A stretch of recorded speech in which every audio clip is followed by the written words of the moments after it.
In the first quarter of an hour, there were no signs of a revival, although one move ended with Harcook going close, a sign of things to come. But then Jimmy Cyril's inspiration from the heavens produced football's equivalent of the loaves and fishes. The rapid fire started when a cross by Young was knocked back by Richards, and Harcook stroked the ball home from 20 yards. A minute later, Martin O'Neill's through ball gave Harcook another chance to display his skills. He rounded the keeper and drilled the ball through a defender's legs for number 2. Centre-half Steve Sims headed in number 3 from a corner, his second in 2 games.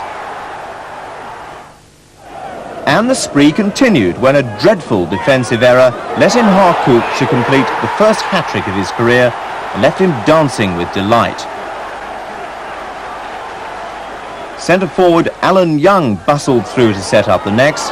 When the ball ran loose, Pedro Richards calmly slipped the goalkeeper and scored his first of the season.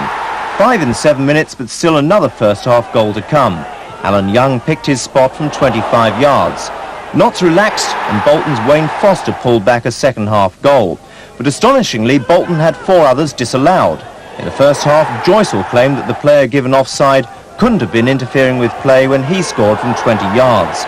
And after Aghane's second-half goal was turned down, the Bolton players protested angrily. But they've been overwhelmed in the first half and unable to contain the brilliant Harcook.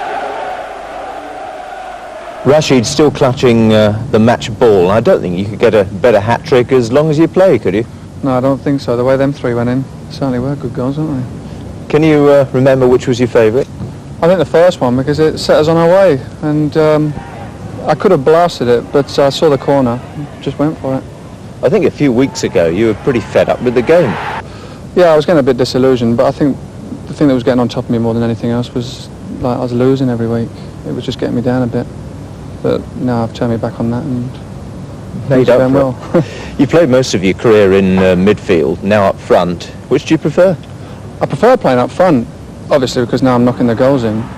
But you seem to get more freedom up front than playing a rigid role in midfield. There's also been a visit from the Algerian ambassador, who is very interested in you playing for Algeria in the next World Cup, because you do have an Algerian father. What's happening there? Well, he came over I think it was about 10 days ago, and spoke to the chairman to sort out the fixtures. And funnily enough, winning in the League Cup has messed things up a bit, because we play midweek games in World Cup qualifiers. So I'll have to see what goes on there. What would you prefer, playing for Algeria in the World Cup or getting through to a Milk Cup final with Notts County? Well, getting through to a Milk Cup final with Notts County. Well, finally, in sport,